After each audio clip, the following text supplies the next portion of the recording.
함께 에스라서 말씀을 함께 살펴보고 있습니다.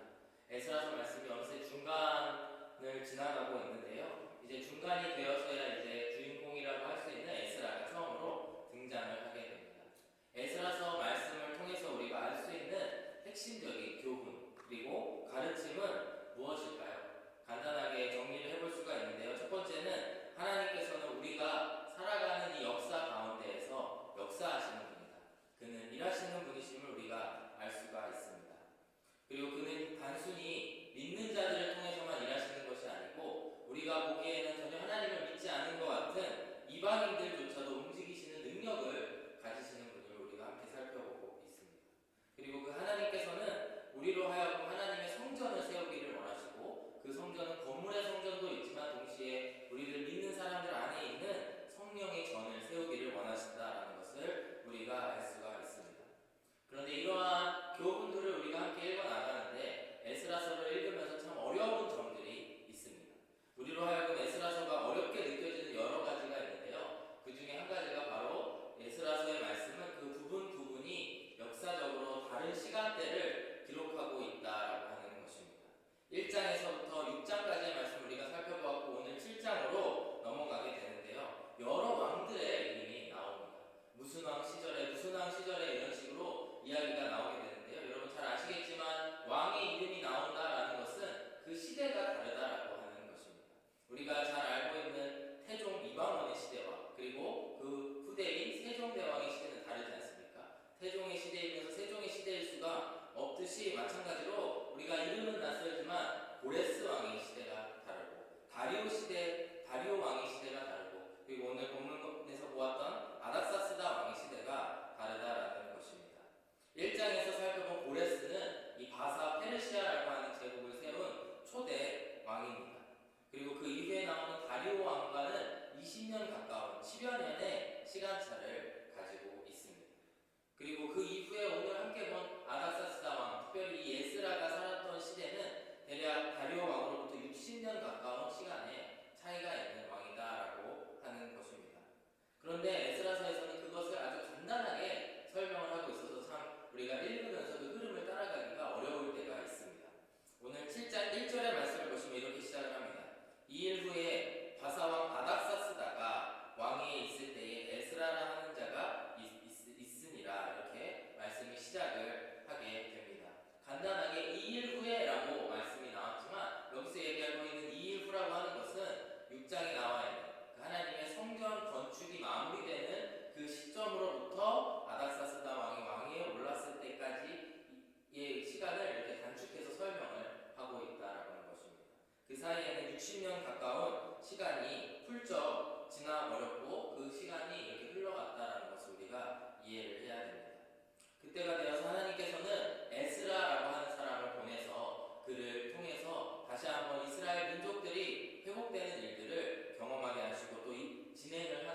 태어난 그리스도시다라는 것을 강조하기 위해서, 특별히 유대인들에게 강조하기 위해서 마태가 예수님의 족보를 마태복음에 사용하고 있는 것입니다.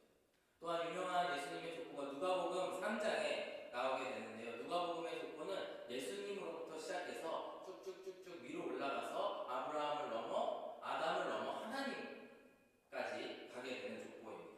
그 족보의 목적은 무엇이냐면 바로 이 예수님, 이 그리스도이신 예수님이 하나님의 아들이라는 것을 강조하기 위해서, 하나님과 연결되어 있다라고 하는 것을 설명해 주기 위해서 사용하고 있습니다. 이와 같이 족보라고 하는 것은 이 단순한 한 사람이 얼마나 중요한 사람인지를 또한 설명해 줄 수 있는 도구가 될 수 있고요. 그 사람이 단순히 뚝 떨어져 있는 사람이 아니고 그 사람이 아무개와 연결되어 있다, 혹은 하나님과 예수님 같은 경우에는 연결되어 있다라고 하는 그 연결성을 설명해 주는 것이 바로 족보의 목적입니다. 오늘 에스라의 족보를 통해서 하나님께서 에스라에 대해서 소개를 하고 싶으신 것은 무엇이냐면 바로 에스라가 대제사장 아론의 후손, 그리고 그 아론의 후손 중에서도 또 여러 명들의 그 대제사장, 유명한 사독이라든지 엘르아살이라고 하는 그 제사장들이 있지 않습니까? 그 대제사장들의 후손임을 알려주고 계시는 것입니다. 그래서 하나님께서 초반에 말씀드렸다시피 이스라엘 백성들에게, 유다 백성들에게 원하시는 것은 그 땅에 돌아가서 건물로만 지은 성전이 아니고 그 안에 하나님께 드리는 제사와 예배를 회복하기를 원하시는데, 그 에스라를 통해서 이 정통성을 가지고 있고 권위를 부여받은 이 사람을 통해서 이루기를 원하신다라는 것을 이 시간 설명을 하고 계시는 것입니다. 하나님의 하시는 일들을 보면 너무나 놀라운 일들이 많이 있습니다. 예수님에 대한 말씀을 드렸지만 예수님께서는 하나님의 아들이시기 때문에 사실 그런 족보, 계보 이런 것을 따지지 아니하시고 오셔서 표적과 기적과 정말 놀라운 일들을 보여주시면 모두가 예수님을 믿게 될 텐데, 하나님께서는 굳이 그 약속하신 것을 성취하시면서 예수님께서 이 땅에 오시게 하시는 것입니다. 그리하여서 우리에게 알 수 있는 것은 예수님이 진정한 하나님이시고 하나님의 그 놀라운 계획 가운데에 있으신 분임을 우리가 알 수가 있습니다. 에스라를 통해서도 우리가 동일한 것을 알 수가 있습니다. 에스라라고 하는 인물이 그저 이 사람이 총명하고 이 사람이 똑똑하고 난 사람이라서 하나님께서 그 시대에 맞게 쓰신 것이 아니고, 이 사람을 그 가문에서 태어나게 하시고 그 가문에서 키우게 하시고, 그리하여서 이 사람으로 말미암아 하나님께서 일하기 원하시는 하나님의 놀라운 역사를 우리들이 알 수 있다라고 하는 것입니다. 이와 같이 우리가 함께 알기를 원하는 것이 하나님께서는 역사 가운데에 일하시는 분이시다라는 것을 이 시간 꼭 기억하시기를 바랍니다. 우리가 봤을 때는 시간이 그저 흘러가는 것 같고 화살과 같이 이 시간들이 지나가는 것 같지만, 이 놀라운 역사 가운데에, 그리고 우리가 태어나기 이전 수천 년 전부터 하나님께서 일하신 그 역사 가운데에서 하나님께서는 하나님의 사람을 택하시고 그를 키우시고 그를 사용하시는 분이심을 이 시간 꼭 기억하기를 원합니다. 우리가 신앙생활을 하다 보면 많은 구원 간증들을 듣게 됩니다.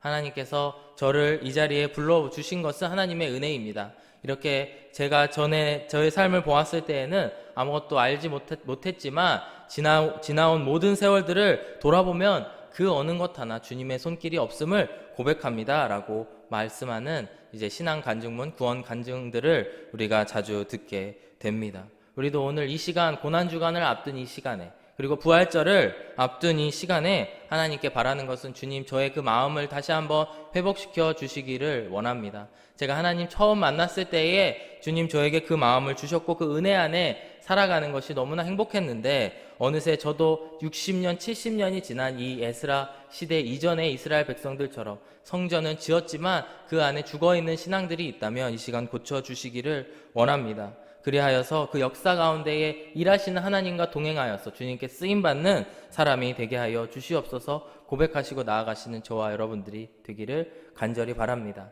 그리하여서 하나님께서 원하시는 그 마음, 제사를 세우시기 원하시고 예배를 세우시기 원하시는, 그리고 우리로 하여금 제사장의 역할을 하기 원하시는 그 하나님의 마음을 시원하게 해드리는 저와 여러분들이 되시기를 간절히 바랍니다.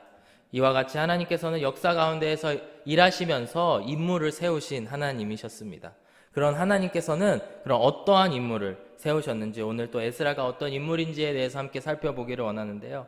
하나님께서는 에스라를 어떤 사람으로 또 만드시고 빚으셨느냐? 그는 믿는 사람들과 안 믿는 사람들에게 두루 인정을 받았던 그런 사람이었다라는 것을 우리가 본문을 통해 알 수가 있습니다. 6절의 말씀을 보시면은 이렇게 말씀합니다. 이 에스라가, 바로 이 족보에 나오는 이 에스라가 바벨론에서 올라왔으니 그는 이스라엘의 하나님 여호와께서 주신 모세의 율법에 익숙한 학자로서 그의 하나님 여호와의 도우심을 입음으로 왕에게 구하는 것은 다 받는 자이더니 6절의 말씀입니다. 그에 대해서 세 번에 나눠서 설명을 하고 있습니다. 첫 번째는 그가 바벨론에서 올라왔던 사람이다라고 하는 것입니다. 여러분, 예레미야서 말씀이나 후에 나오는 다니엘서 말씀 등의 말씀을 보게 되면 그 포로기 전후에 그런 일들을 우리가 함께 살펴볼 수가 있습니다. 바벨론이라고 한다면 그 바벨론 제국의 수도에 해당하는 도시입니다. 바벨론은 바로 그 남유다를 멸망시키고 그곳에서 많은 포로들을 이끌고 갔던 그 나라인데요. 바로 이 바벨론에서 올라왔다라고 하는 것은 그곳에 사는 많은 이 유다 사람들, 그곳에 포로로 끌려갔고 그 후손으로서 살아왔던 유다 사람들 가운데에 난 사람이 에스라다라고 하는 것을 우리가 알 수가 있습니다.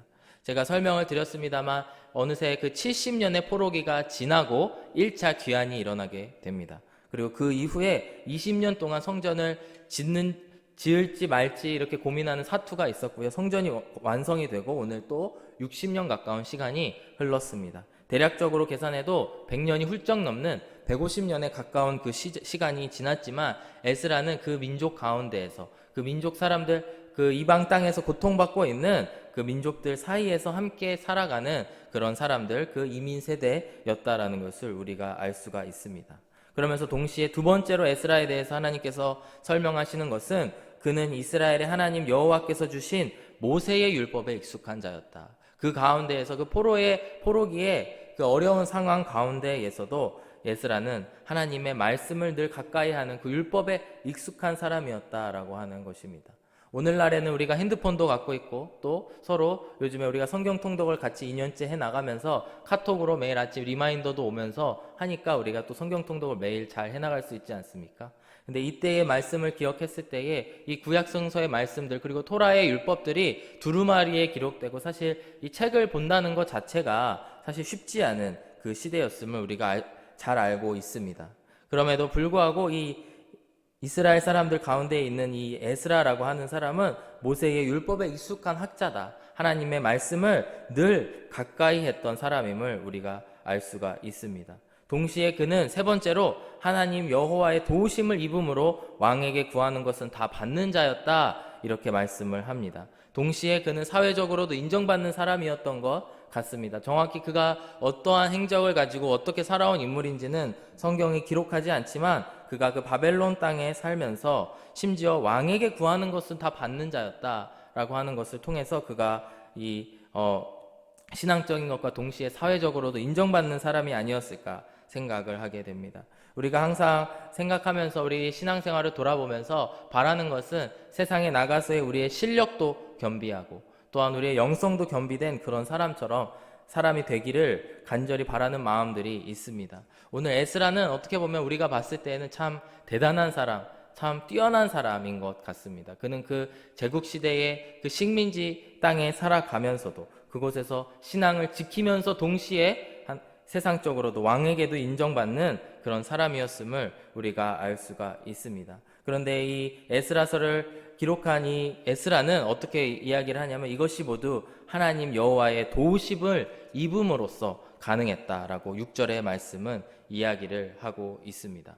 이와 같이 우리도 살아가면서 참 이 식민지에 살고 있는 이 사람, 정말 이 이방 땅의 포로로 살아가는 이 사람보다 어려운 상황이 있을까 고민을 해보게 됩니다. 우리는 온갖 핑계를 대면서 이래서 안 되고 저래서 안 되고 저래서 힘들고 이래서 어렵고 하는 핑계들을 많이 대지만 사실 이 학사 에스라가 그 포로의 땅에서 바벨론 땅에서 살아갔던 일들을 한번 상상해보고 묵상을 해보게 되면은 그보다 더 어려운 일들이 있었을까 고민을 하게 됩니다.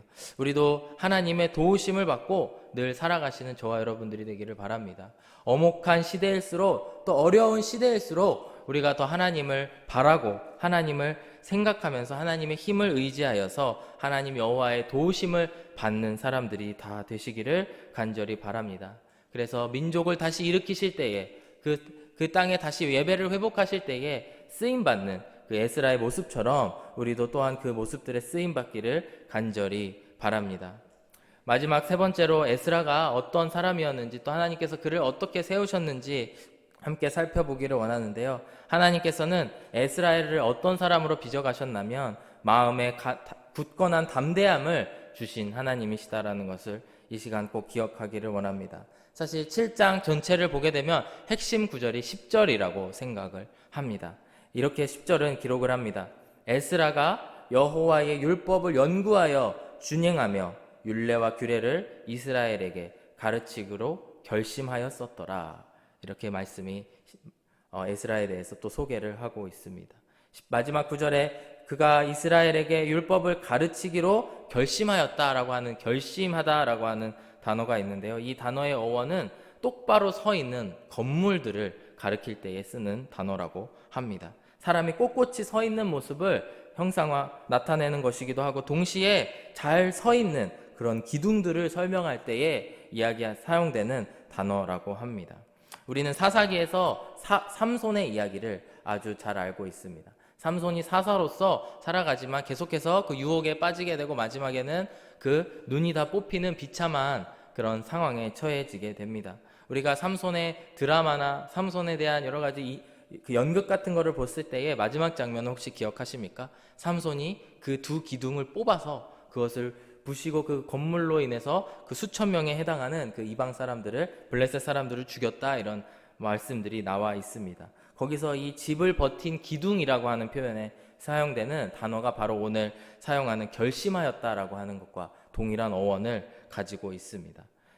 그래서 사사기 16장의 말씀에 보시면 삼손이 집을 버틴 두 기둥 가운데에 하나는 왼손에 하나는 오른손에 껴서 의지하고 그 기둥을 뽑았다 이렇게 부셨다라는 말씀이 나오게 됩니다. 반대로 이 표현을 에스라에게 가지고 와서 생각해 보았을 때 그가 어떤 사람이었냐면 그 어려운 상황 속에서도 꼿꼿이 서서 어떤 변화에도 흔들리지 아니하고 늘 하나님의 말씀을 지키고 가르치기로 결심한 그런 사람이었다라고 하는 것입니다. 이 똑같은 단어, 이 이스라엘에게 가르치기로 결심하였다라고 하는 단어가 역대하의 말씀에도 나오게 됩니다. 역대하 또한 에스라가 썼다라고 우리가 알고 있는데요. 역대하에서는 이것에 대해서 부정형으로 사용되어서 이렇게 말씀이 시작이 됩니다. 역대하 12장 14절의 말씀을 보시면 르호보암 왕, 아주 악했던 르호보암 왕의 그 시대를 설명하면서 이렇게 시작을 합니다. 르호보암이 악을 행하였으니 이는 그가 여호와를 구하는 마음을 굳게 하지 아니하였다. 이렇게 말씀이 나옵니다. 여호와를 구하는 마음을 굳게 하지 아니하였던 악한 세대였다라고 말씀하고 있습니다. 시대가 조금 지나서 그 역대하에 나오는 말씀 중에 20장에 이런 말씀이 나오게 됩니다. 산당만은 철거하지 아니하였으므로 백성이 여전히 마음을 정하여 그들의 조상들의 하나님께로 돌아오지 아니하였다. 백성이 여전히 마음을 정하지 아니하였다라고 하는 단어가 바로 오늘 결심하였다라고 하는 단어와 같은 단어로 사용되었다라는 것입니다. 에스라는 이 말씀을 기록하면서 이 구절들과는 상반된 오늘 10절의 말씀을 기록하였다고 생각을 합니다. 이스라엘에게 가르치기로 결심하였더라. 그 앞에 시대, 왕들이 타락하였던 시대를 기록하였을 때에는 그들의 문제점이 무엇이냐면 바로 그들의 마음을 정하지 아니하고 굳게 하지 아니하였던 것이 죄였더라면 이제는 이 이스라엘 백성들로 다시 한번 그들의 마음을 다시 한번 그리스도께로 돌아가기로 그 말씀을 가르치기로 결심하였다. 그리고 그 인물이 바로 에스라였다라는 것을 우리가 알 수가 있습니다. 사랑하는 여러분, 우리의 마음을 다시 한번 굳건히 하고 정말 기둥과 같은 한 분 한 분 되시기를 간절히 축복합니다. 우리가 이 시대를 살아가면서 또한 이 교회를 섬기면서 정말 기둥과 같은 집사님, 기둥과 같은 목사님, 기둥과 같은 성도님 이런 말들을 많이 쓰지 않습니까? 저는 이 시간 바라옵기는 저희들 한 사람 한 사람이 주님이 보시기에 이 기둥과 같은 사람들이 되기를 간절히 바랍니다. 그래야 해서 하나님께서 저희들을 한 사람 한 사람 부르실 때에 그 부르심에 응하고 나아가서 다시 한번 세움을 받는 저와 여러분들이 되시기를 간절히 바랍니다. 말씀을 마무리하면서 그렇다면 에스라는 기둥과 같이 서서 무슨 일을 하였는가 함께 살펴보며 말씀을 마무리하려고 합니다. 10절의 말씀을 다시 한번 보시면 에스라가 여호와의 율법을 첫 번째는 연구하고 준행하며 율례와 규례를 이스라엘에게 가르치기로 기둥과 같이 결심하였다라고 오늘 말씀은 이야기를 하고 있습니다. 그는 첫 번째로 하나님의 말씀을 연구하는 데에 힘썼던 사람입니다. 이 연구에 해당하는 단어를 영어 성경에서는 스터디로 해석을 하기도 하고 또 seek, 구하다, 추구하다라고 하는 단어인 seek을 이야기하기도 합니다. 결국에 이 연구하다라고 하는 의미가 어떤 것을 의미하냐면 우리가 그 말씀을 늘 묵상하고 말씀을 연구하고 생각하고 공부하는 것과 더불어서 그 말씀이 말씀하는 방향으로 나아가는 것을 이야기하고 있습니다. 오늘 이 시간에도 우리가 하나님의 말씀을 다시 한번 연구하고 그 말씀을 우리 안에 마음속에 품기를 다짐하시고 결심하시는 저와 여러분들이 되시기를 바랍니다. 그리고 그는 또한 연구에서 끝나는 것이 아니고 그 말씀을 준행하기로 행하기로 결심하였다라고 오늘 말씀은 이야기를 하고 있습니다. 단순히 그가 훌륭한 지도자가 되기 위해서 말씀만 가르치고 말로만 가르치는 그런 사람이 아니고 준행하기에 힘썼다. 어찌 보면 우리 신앙에 너무나 당연한 ABC에 해당하는 부분인 것 같습니다. 우리가 말로 선포하고 또한 말로 그 말씀을 나누는 것이 굉장히 중요하지만 동시에 우리가 그 말씀을 행하는 것, 이 두 가지의 균형이 아주 중요하다라고 하는 것입니다. 마지막 세 번째로 그는 무엇을 결심하였냐면 이스라엘에게 가르치기로 결심하였다라고 하는 것입니다. 그는 아마도 제자를 삼고 우리가 그를 그 제자 삼은 사람들을 양육하고 그들에게 말씀을 가르치는 일들에 헌신하였다라는 것입니다. 사실 우리가 신약에서는 이런 말씀들을 많이 살펴보지만 구약에서 이 단어가 나왔다는 것이 참 너무나 흥미롭고 감사한 구절인 것 같습니다. 우리가 늘 힘써야 되는 것, 단순히 나 개인의 신앙, 내가 혼자 연구하고 나 혼자 잘 행하면 돼 에서 끝나는 것이 아니고 그것을 주위 사람들에게 가르치고 그리고 함께 행하고 연구하기로 나아가시는 저와 여러분들이 되시기를 간절히 바랍니다. 사랑하는 여러분, 이 시간 여러분들에게 질문하고 싶습니다. 여러분은 1, 2, 3, 4단계 결심, 연구, 준행, 가르침의 단계 중에 어느 단계에 계십니까? 어느 단계에 머물러 계십니까? 말씀을 연구하는 건 좋아하지만 행하기에 소홀히 하지 않았나? 행하는 것까지 나 혼자 개인의 신앙은 아주 잘 관리하였을지 모르지만 주변 사람들에게 가르치는 일을 소홀히 하진 않았나? 이 시간 함께 돌아보기를 간절히 바랍니다. 에스라는 그 모든 일들을 균형 있게 행하기로 다짐하였고 그것을 직접 기록하였고 또 하나님의 말씀으로 기록하였음을 믿으시기를 바랍니다. 우리에게 주시는 말씀, 우리가 하나님께 사용받는 사람이 되려면 우리가 결심을 해야 되지만 구체적으로 연구하고 준행하고 가르치기로 힘쓰시는 저와 여러분들이 되시기를 간절히 바랍니다. 우리의 하나님께서는 역사 가운데에 일하시는 분이십니다. 긴 역사 가운데에 역사하시는 그리고 그 예배를 회복하기를 원하시는 그런 분이십니다. 그분께서 우리에게 능력을 주시고 은혜를 주셔서 우리로 하여금 믿는 사람들 안에서도 인정을 받지만 동시에 안 믿는 사람들에게도 두루 인정을 받는 그리고 그곳에 나아가서 복음을 가르치기로 다짐하시는 저와 여러분들이 되시기를 간절히 바랍니다.